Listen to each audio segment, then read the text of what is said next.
1989 marcou o início de uma grande mudança. Pela primeira vez, as mulheres atravessaram os portões da Academia do Barro Branco para um trajeto antes exclusivo dos homens, se formar oficiais da Polícia Militar. Uma conquista muito além das cerimônias ou das patentes. Foi um marco de igualdade, superação e de inspiração.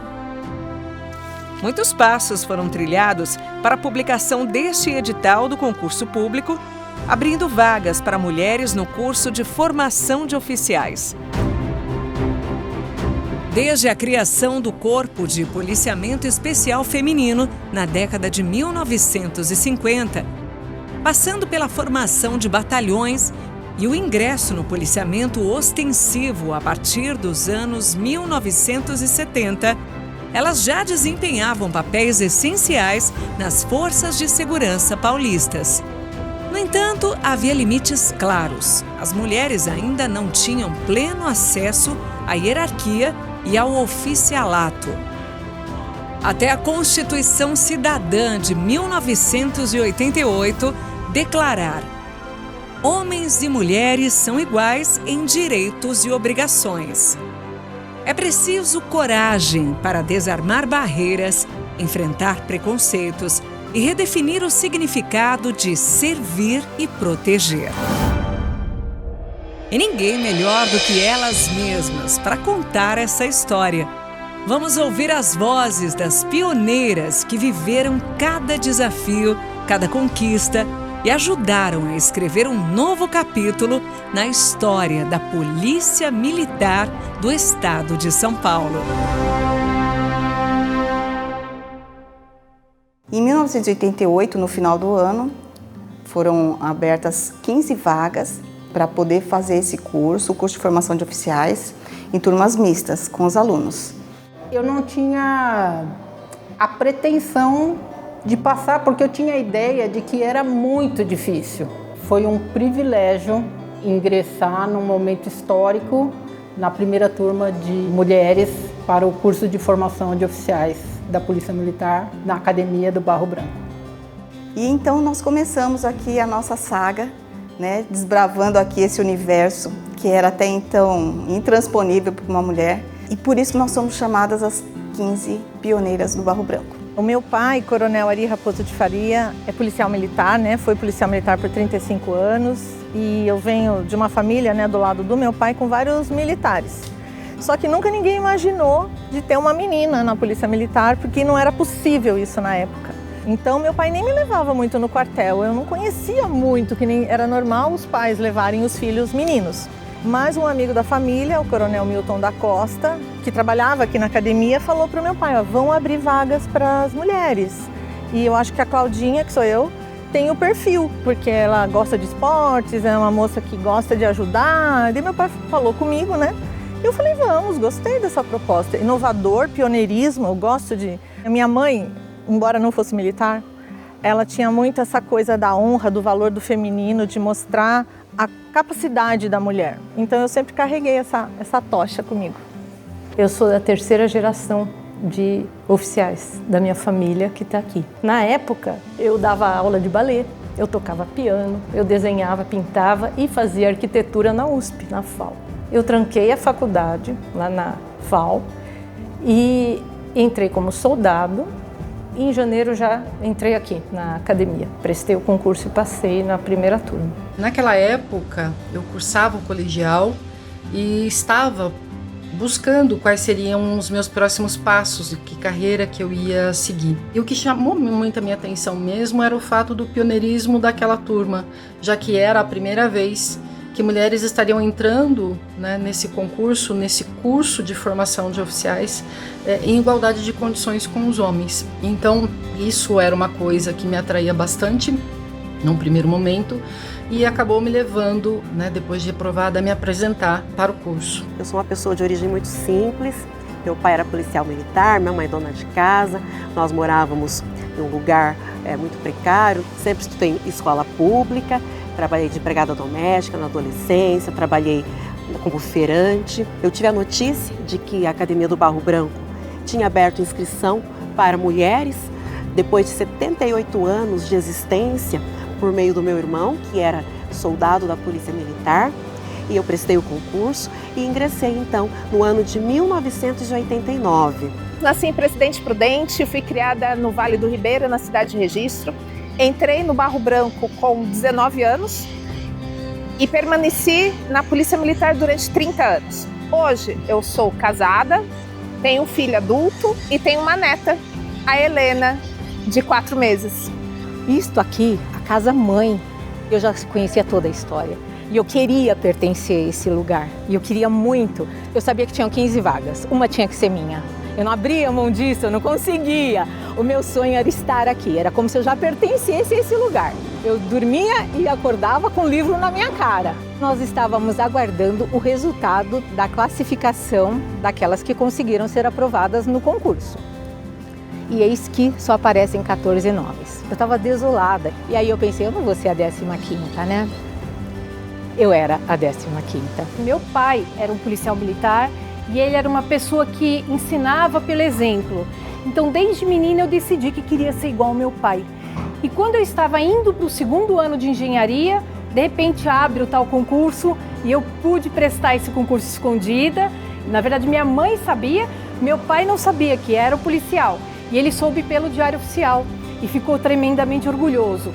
E eu nunca esqueço quando eu cheguei para dar notícia para ele e ele falou assim: você pensa que vai ser fácil? Você pensa que eu vou te ajudar? Você está muito enganada. Se você quiser seguir essa profissão, você tem que seguir por mérito. Então, se vira. E foi assim que tudo começou. Como foram recebidas pelos colegas? Nós estávamos após a promulgação da Constituição do dia 5 de outubro de 88. E ela equiparava homens e mulheres em tudo. E a PM de São Paulo teve uma sacada, porque ela pensou, espera aí, nós não temos mulheres em mesmas condições. Elas nunca frequentaram os bancos escolares por 4 anos. Então nós não somos tão legalistas quanto nós queremos ser. Elas vão entrar. Outras mulheres já tinham usado este ambiente aqui para fazer outros cursos. Aqui aconteciam muitos cursos, só que de igual para igual com os homens, fazendo o CFO, nós fomos a primeira turma, né? Até então, as outras vinham aqui e faziam outros cursos, mas não esse. Não foi algo muito bem preparado, muito elaborado. Na verdade, houve essa decisão de permitir o ingresso da aluna aqui na Academia do Barro Branco e eles tiveram que meio que se adaptar, principalmente essa parte de logística. O alojamento é separado, o uniforme também, por ser da policial feminina, ele era específico, com saia, meia fina e sapatinho de salto. Então não era incomum nos desfiles aqui no pátio da academia sair um sapato voando. Porque a gente vai marchando, a gente vai acompanhando a cadência. Hoje a gente vê as alunas com calça comprida, com o coturno, normal, igual os homens. Os aspirantes, eles se formam com uma farda, tem a farda de gala, que é um uniforme branco. Nós não tínhamos, até isso não havia. Eu e a Cláudia sentamos e eu fiz todo o desenho da nossa primeira farda. Busquei em revistas, mas eu queria uma coisa sóbria, uma coisa que deixasse a gente bonito, né? Ficasse bacana. E aí eu fiz o primeiro desenho.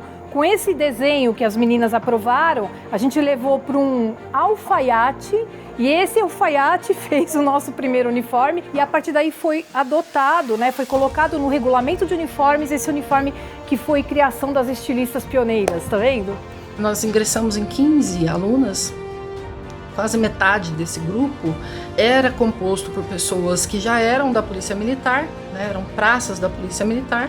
Quase a metade do grupo também vinha de civis que pouco tinham conhecimento sobre o que era a atividade da Polícia Militar. E a gente foi para esse universo com muitas expectativas, com muita vontade de participar mesmo dessa formação em igualdade de condições.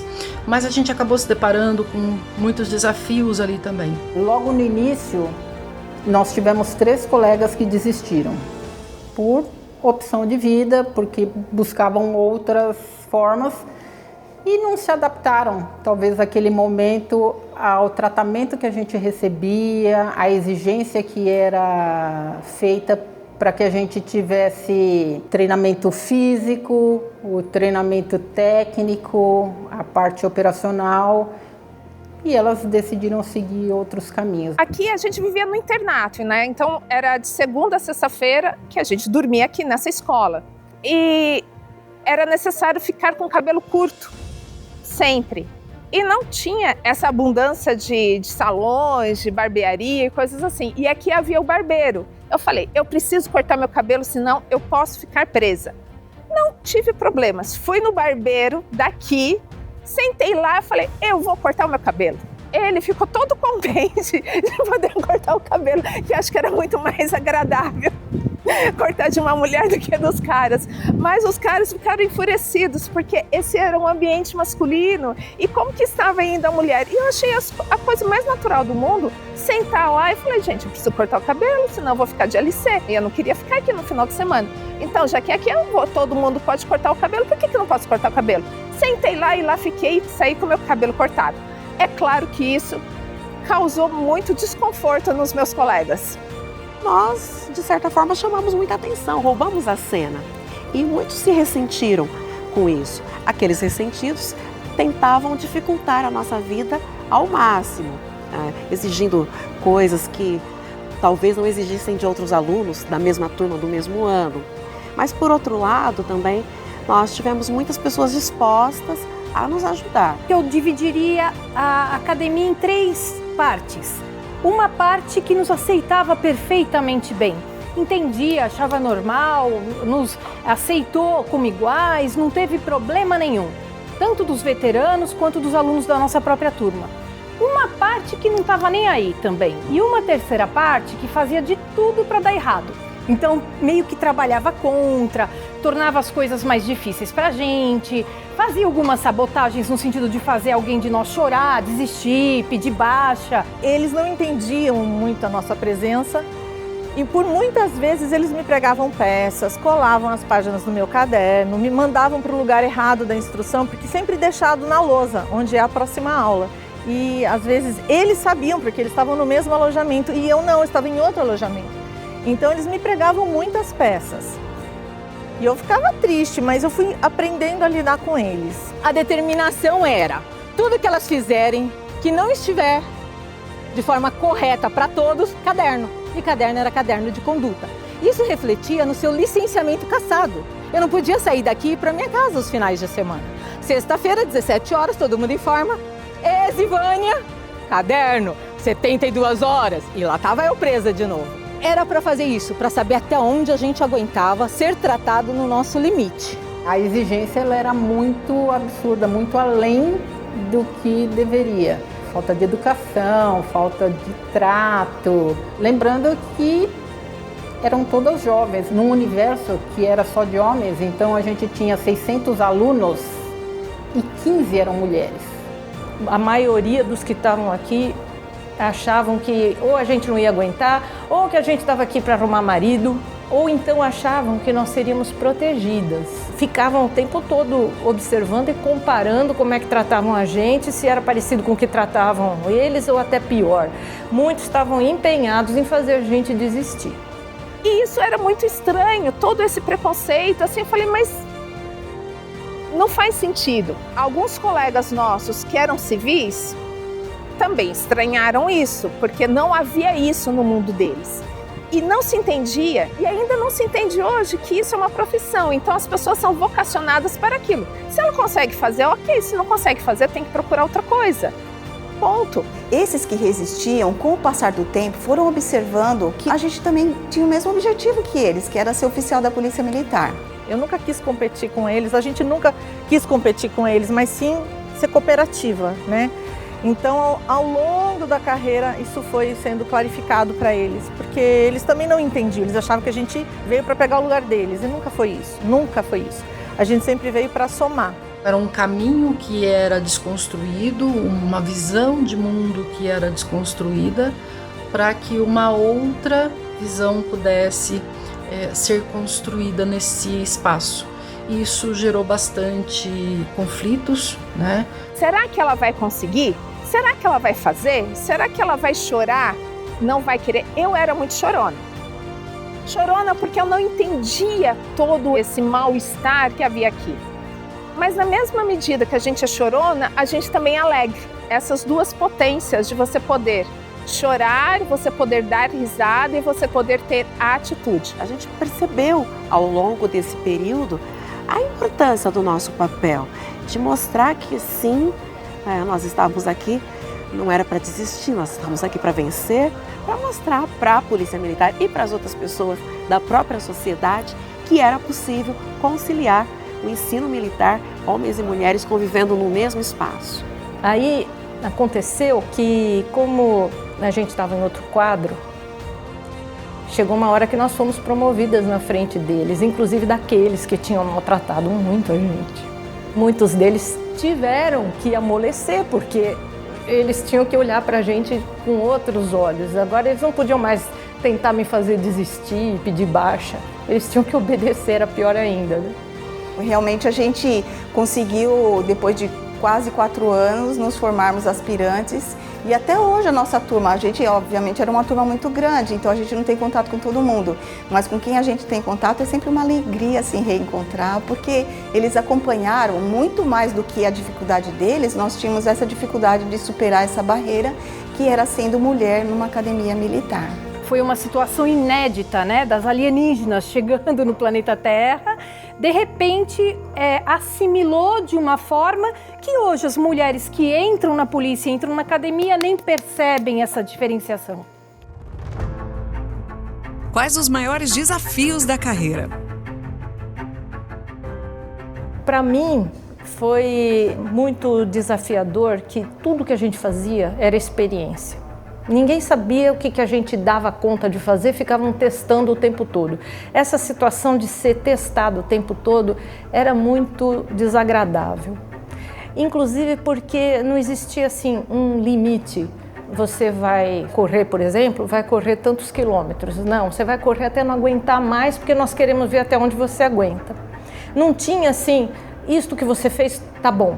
Não, vamos tentar mais, sempre mais, porque precisamos ver aonde você vai. Tudo para nós era a primeira vez que a PM vivenciava aquilo.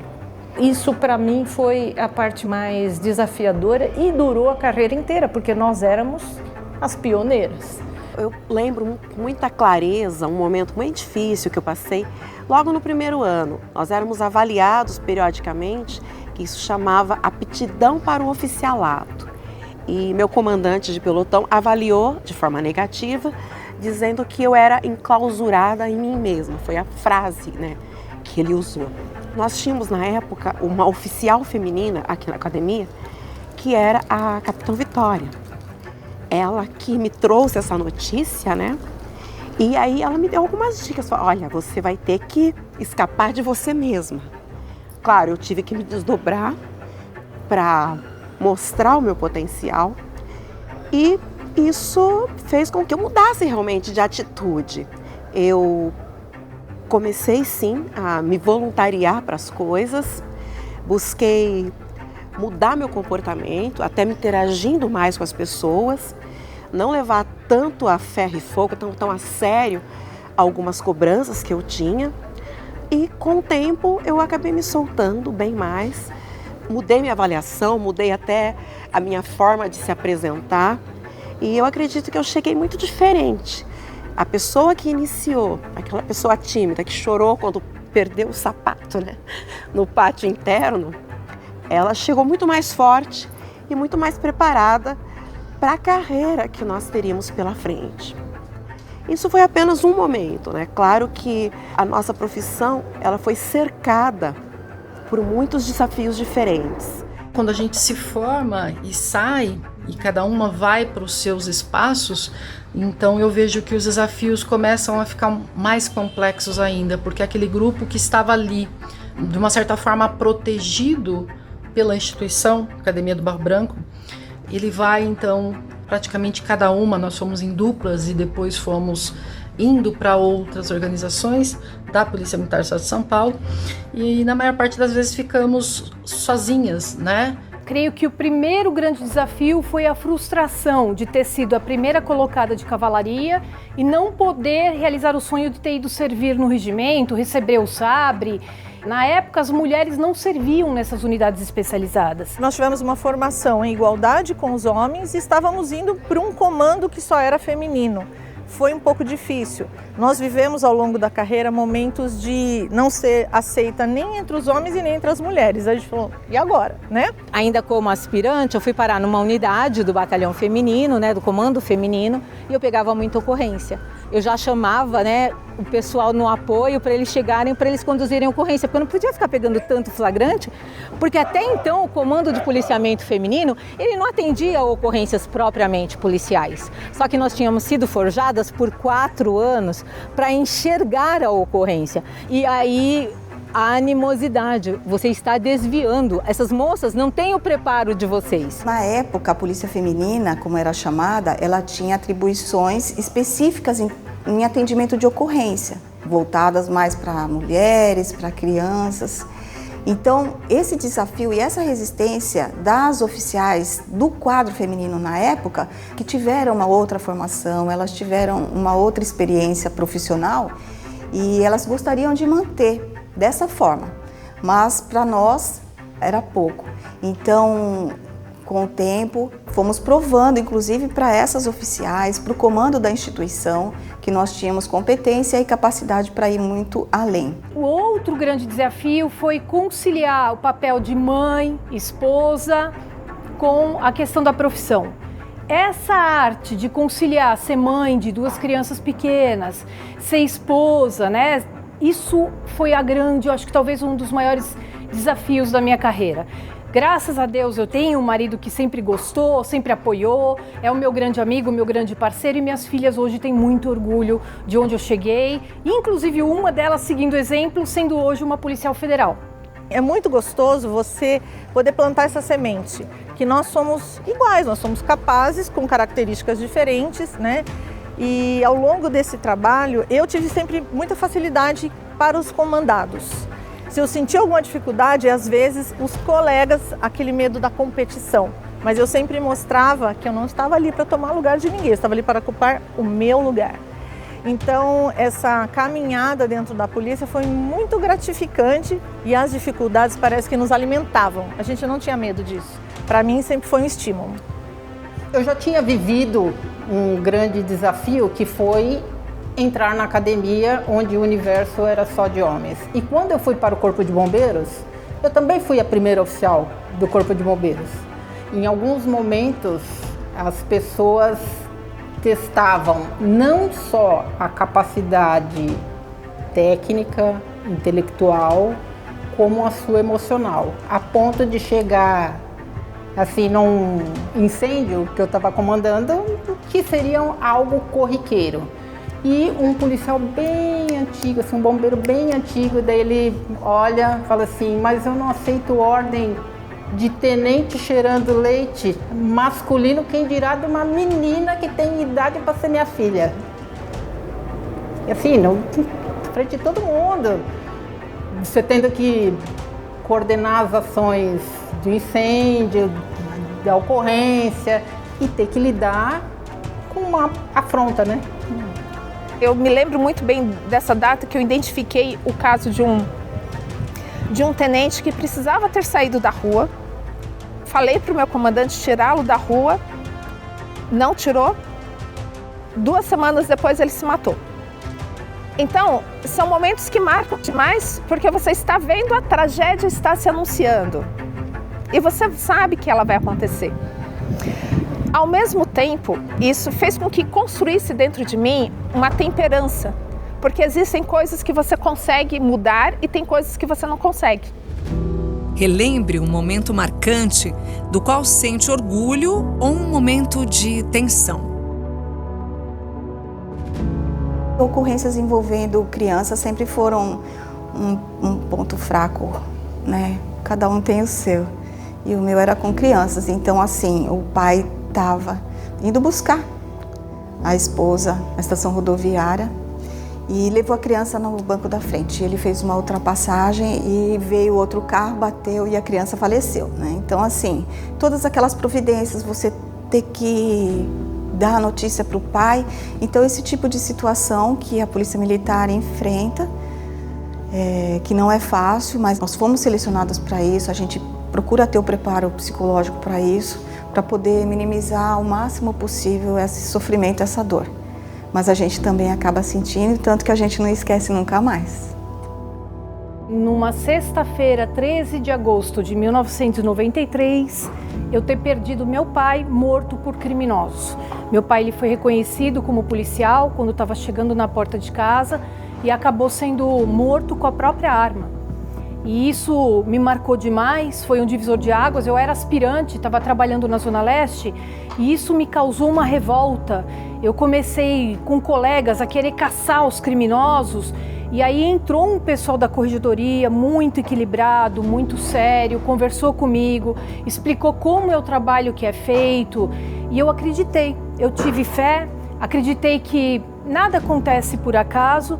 Segui meu trabalho corretamente e alguns meses depois os criminosos foram presos e eu tive a oportunidade de confrontá-los, até conversar com eles para saber o que aconteceu. E assim, para mim isso foi um grande divisor de águas, porque a gente percebe que a gente não pode usar a nossa profissão para interesse próprio, para vingança pessoal, para satisfazer desejos pessoais. A nossa profissão é algo muito mais elevado, nós estamos lá para servir. Nós somos instrumentos de algo muito maior, muito superior e a nossa missão é servir. Então a gente não pode nunca perder esse viés de servir acima de tudo. Quando houve os ataques de 2006 contra policiais, eu perdi policiais. E você ir buscar o assassino do teu policial dentro de uma comunidade que tem muita gente boa e trazê-lo de pé para ele pagar pelo que ele fez, você só precisa da lei. Ah, mas vão soltar, não importa. O tempo que eles passam se homiziando, se escondendo da gente, eles apodrecem em vida. E eu vi isso muitas vezes. E olhar na cara do cara e falar, você perdeu. No ano de 2006, nós tivemos ataques de uma facção criminosa que pararam São Paulo, especificamente a capital, ela ficou numa situação bem crítica. Numa madrugada, mataram um bombeiro. Ele estava parado na guarita, não esperava, passaram e mataram. E o comandante ele queria que reunisse todo o efetivo para ir para a escola naquele momento, na madrugada, com ataques. Eu tinha que coordenar a escola de formação de soldado bombeiro, de sargentos e de oficiais que tinham acabado de ser apresentados no Corpo de Bombeiros, sequer tinham ideia de como funcionava ainda o Corpo de Bombeiros. E a gente vivendo toda aquela loucura dos ataques e ter que ajustar aquela madrugada com a perda já de um bombeiro, a emoção de ter perdido um colega que era de um quartel que eu tinha comandado, então de uma tristeza profunda, que foi do posto de Campos Elíseos, uma estação de bombeiro, e ter que continuar porque você não para, né? A cidade não parava, as pessoas não têm culpa do que está acontecendo, você tem que continuar dando o atendimento. Eu estava ainda na academia do Barro Branco e em 1989 começaram os estágios operacionais que chamavam estágios do batalhão acadêmico. Nós fomos acionados para uma ocorrência e foi nesse momento quando a gente fez o socorro desse indivíduo, né, deixou no hospital ainda com vida, é que eu entendi a grandiosidade do que a Polícia Militar fazia e faz, né, cada vez de maneira mais técnica, cada vez de maneira mais eficiente. Eu entendi que a Polícia Militar era o único órgão que chega onde todos os outros órgãos acabam falhando. Ali eu vi o quanto aquilo era grandioso e o quanto eu queria realmente fazer parte dessa instituição. Foram muitas coisas. Eu trabalhei no trânsito, eu vi tudo quanto é tipo de acidente e trabalhei no policiamento. Eu estava indo para outra ocorrência, uma moça chamou a viatura, nós paramos e ela falou, minha irmã está dando à luz em trabalho de parto. Cheguei lá, não dava tempo nem de calçar a luva que a gente tinha no kit, o bebê já estava lá. Só que essa mulher não queria criança. e ela já tinha dado e a outra estava na porta esperando. Então, ela não queria ir para o hospital de jeito nenhum. Foi um sufoco por essa mulher no carro, na viatura, para ela ir para o hospital. Chegou lá, mordeu o médico, chutou a enfermeira, arrancou um pedaço do travesseiro, estava furiosa. E a gente tinha que levar, tanto ela como a criança, terminar essa ocorrência, que é o certo de fazer, levar para o hospital e ver se estava tudo bem. Graças a Deus deu certo, mas olha, a emoção de fazer um parto é muito interessante. Não é uma coisa bonita, a gente fica meio desesperado porque são 2 vidas na mão da gente, né? Mas é muito interessante, é muito legal e é gratificante. Bom, os momentos de tensão normalmente vêm em ocorrências, né, operacionais. Eu tive uma carreira predominantemente operacional. Então, eu tive essa experiência junto com a tropa de participar de várias situações difíceis, desde trágicas até perigosas efetivamente, com bombas, com tiros e tudo mais. É emocionante, você tem aquela adrenalina, como qualquer ser humano, só que você sabe o que você está fazendo. Então, aquela ocorrência entra para a tua história como experiência. Eu me lembro de uma ocorrência em que nós atendemos um senhor idoso que tinha sido atropelado. E ele estava ali na via pública, nossa guarnição foi a primeira a chegar no lugar. E nós fizemos todo aquele trabalho de mobilização e de socorro dessa pessoa. E alguns dias depois nós voltamos na residência dele. E a família estava tão agradecida que eles até tiraram um quadro que tinha na parede e me deram de presente. E eu tenho esse quadro até hoje guardado. Tivemos ocasiões mais tensas, por exemplo, como uma ocorrência em pleno Walmart, na véspera de Natal, em que uma quadrilha estourou lá os caixas eletrônicos para roubar o supermercado. Essa foi uma notícia que saiu em toda a cadeia nacional da mídia e que nós tivemos ali um momento muito tenso, mas que ao longo do dia nós fomos acalmando a população, nós fomos retomando a normalidade na cidade de São José do Rio Preto e ao final nós prendemos outros integrantes da quadrilha. Então você percebe que são momentos bem distintos, mas igualmente gratificantes, porque em um momento você está salvando uma vida, no outro momento você está recuperando a paz social, trazendo de volta a normalidade. Então esse é um pouco do universo do policial militar. Por que meu pai me marcou tanto? Porque quando eu entrei na academia, ele me chamou para conversar e me pediu 2 coisas. Ele falou assim: honra o seu nome. O único pedido que eu te faço, filha, honra o seu nome. E o que é honrar o nome? É tanta coisa, né? É ser honesto, é ser correto, é falar a verdade, é trabalhar direito, é ter mérito, né? E isso eu carreguei a vida toda. E a segunda coisa que ele me pediu, ele falou: filha, nunca esqueça que poder é dever. Quanto mais poder te for dado, mais você deve à sociedade. Então nunca esqueça que você é um instrumento de Deus. Então cada poder que for te dado, você deve servir. Isso pautou a minha vida toda. Eu sempre gostei muito de estudar, né? Isso era algo que desde criança eu tinha assim um incentivo muito grande dos meus pais. E na Polícia Militar existe um mérito por conta dessa questão intelectual. Nossos cursos, eles são finalizados com uma ordem de classificação. E essa classificação, ela nos possibilita algumas questões de promoção mais rápido, de escolha de local para trabalhar. E eu, com esse gosto pelo estudo, eu fui a primeira colocada da turma feminina na época. Eu fui a terceira colocada da turma geral e a primeira colocada da turma feminina. Então, eu recebi a espada na formatura nossa de aspirante das mãos da esposa do governador. A minha família inteira veio aqui na minha formatura. Então, assim, foi um momento muito especial, um orgulho muito grande para minha família, para o meu marido. E isso daí, assim, eu lembro com muita satisfação. Eu tenho muito orgulho de ter sido reconhecida com a medalha do centenário do Corpo de Bombeiros. Representa tudo para quem está no Corpo de Bombeiros. Não tem condições de conceder para todo mundo e eu precocemente fui reconhecida pelos meus superiores. Eles entenderam que naquele momento eu merecia receber e aquilo me marcou muito, de forma a me sentir tão honrada, prestigiada. Olha, o seu trabalho vale a pena, você está indo pelo caminho certo. Me gratificou durante todo esse tempo foi ter trabalhado com homens e mulheres que enfrentaram. Esses homens e mulheres, eles eram senhores de si, destemidos, e eram pessoas do enfrentamento do difícil, do enfrentamento da morte, do enfrentamento da guerra, e isso me fez com que eu aprendesse e desenvolvesse o talento de trabalhar em equipe. Essa é uma das coisas que eu mais gosto de poder levar junto comigo. A gente entrou aqui com uma promessa de que, como nós estávamos fazendo o mesmo curso, nós estaríamos no mesmo quadro o resto da carreira. E não aconteceu.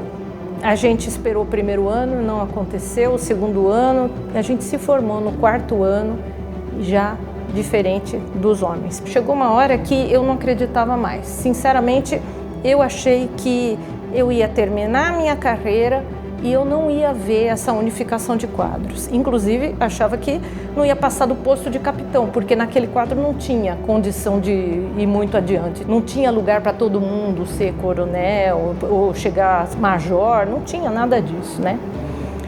E aí, quando eu já era major, reuniram todas as mulheres no auditório e avisaram para a gente que estava acontecendo a unificação de quadros. Eu não acreditei. Eu pensei, isso aqui é mais uma promessa vazia que tantas vezes fizeram para nós. Só que depois veio o comandante e ele confirmou e falou: os quadros estão unificados. Aquilo, para mim, foi a coisa mais marcante mesmo da minha carreira, porque eu nem acreditava que era verdade que podia acontecer. Eu chorei tanto. Eu fiquei tão aliviada e feliz, que era uma coisa já inesperada para mim. Foi muito importante esse fato na minha carreira. Foi uma conquista. Teve uma época que foi implantado verificar aonde eram os pontos necessários para a implementação do policiamento de acordo com as áreas quentes. E eu sempre fui muito faladeira. Aí teve uma reunião que o comandante-geral estava lá presente, eu fiz uma pergunta e ele, de uma forma bem educada, falou para eu: fica quieta, faz o meu lugar. Dali um pouco ele pega a minha companhia tudo no verde.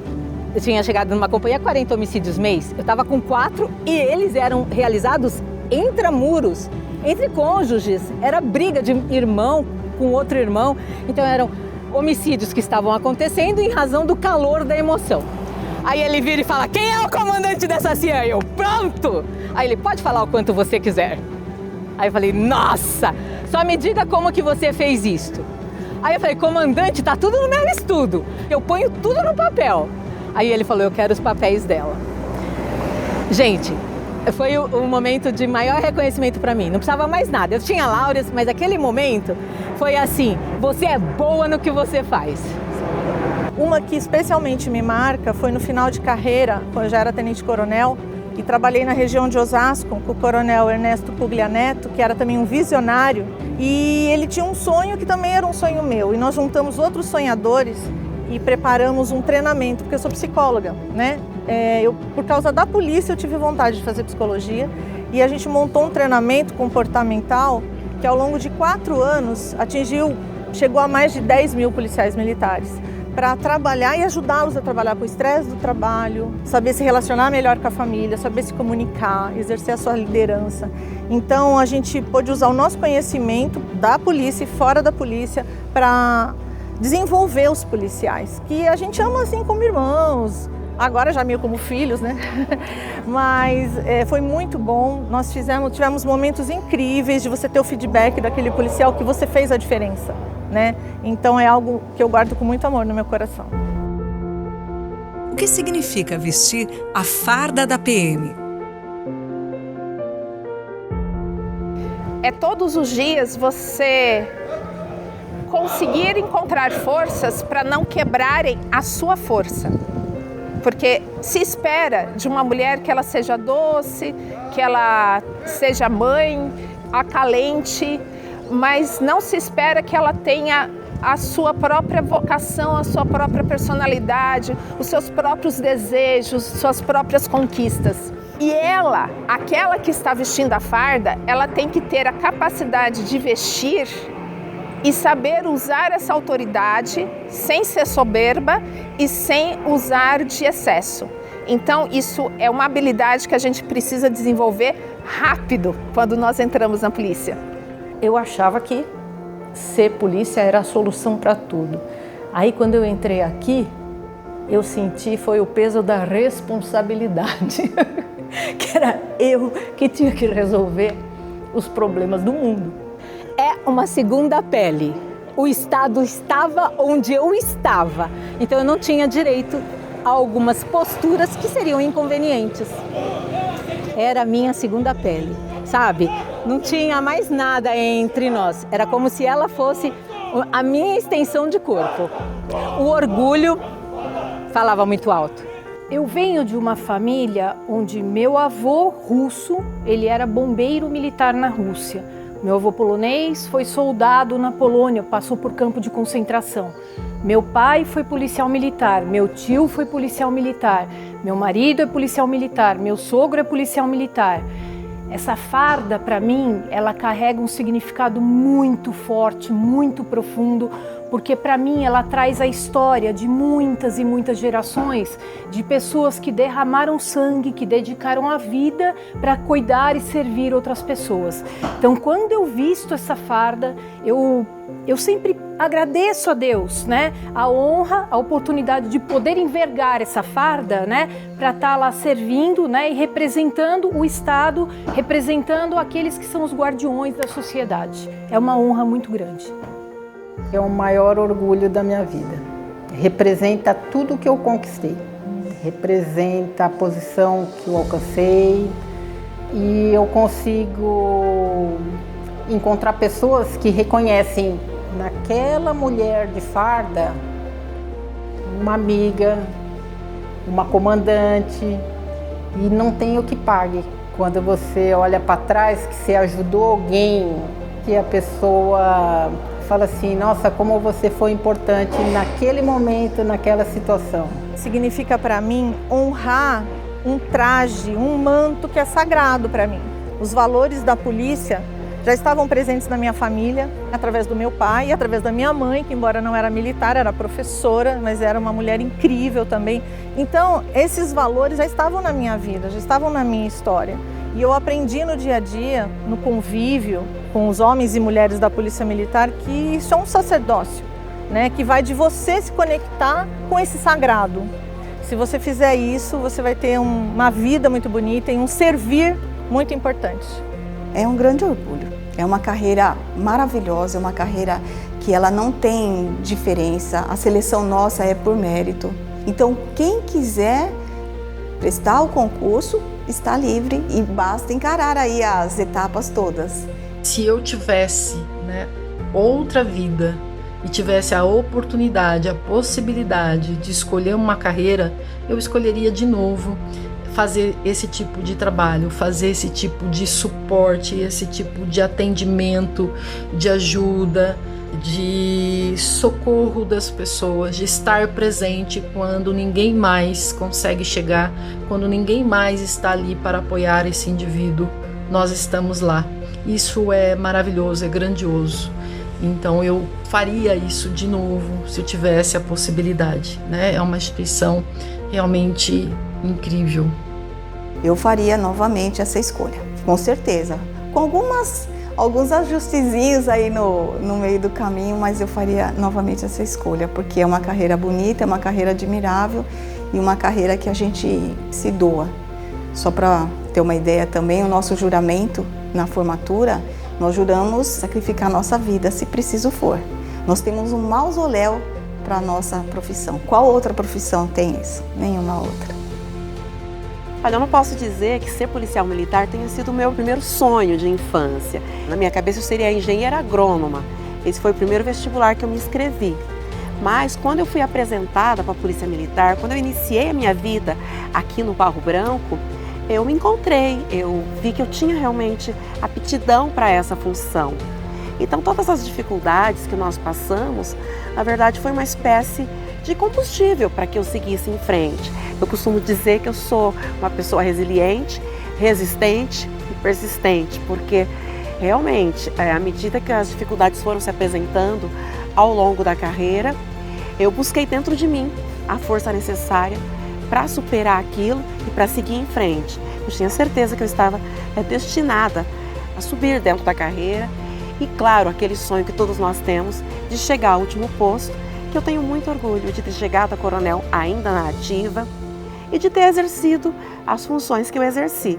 Então, pode não ter sido o sonho de infância, mas se tornou o sonho da mulher adulta. Vocês redefiniram o que significa vestir a farda. Se tornaram símbolos em uma sociedade que começava a perceber a força e o valor da igualdade de direitos. Abriram as portas para que hoje outras mulheres possam sonhar, acreditar e realizar. E mostraram que a coragem e a determinação são as verdadeiras forças da mudança. A história não apenas reconhece seu valor. A história é, agora, mais completa, por causa das pioneiras. A primeira turma de oficiais femininas, concurso de formação de oficiais da Polícia Militar do Estado de São Paulo. Pioneiras!